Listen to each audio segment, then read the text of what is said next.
গণভোট ও সংবিধান প্রশ্নে মুখোমুখি অবস্থানে সংসদের পাশাপাশি রাজপথও বেছে নিয়েছে বিরোধী জোট।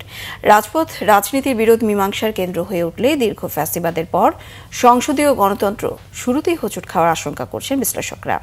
আরও জানাচ্ছেন নাবিদ জাহাঙ্গীর।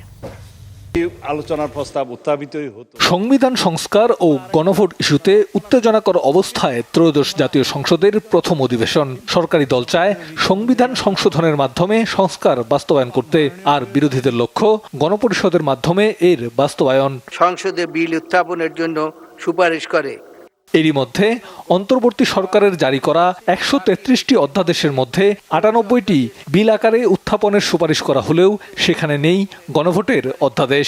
ফলে স্বভাবতই সংস্কার প্রশ্নে সন্দিহান হয়ে রাজপথমুখী বিরোধীরা। যারা এখন রাজপথে আসতে চায়, সংসদে ডিবেট তৈরি করতে চায়, তারা দেখাতে চাচ্ছে তারা সংস্কারের পক্ষে একমাত্র, তারা সুশাসন একমাত্র চায় এবং এই অবস্থানটা জনগণের সামনে তুলে ধরতে চায়। একটা ফ্রেশ রাজনীতি করছে প্রধানত।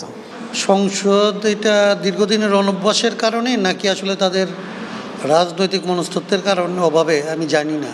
যেই বিষয়গুলি যেইভাবে আসলে আলোচনা হওয়া দরকার সেইটা আসলে সংসদ করতে পারে না। এটা একটা অযোগ্যতা বললে বলবেন অযোগ্যতা, আবার যদি বলেন যে ম্যানেজড ইলেকশন যেরকম বলে, এটা একটা ম্যানেজড যদি ড্রামা হয় তাহলে সেটা ম্যানেজড ড্রামা হইতে পারে।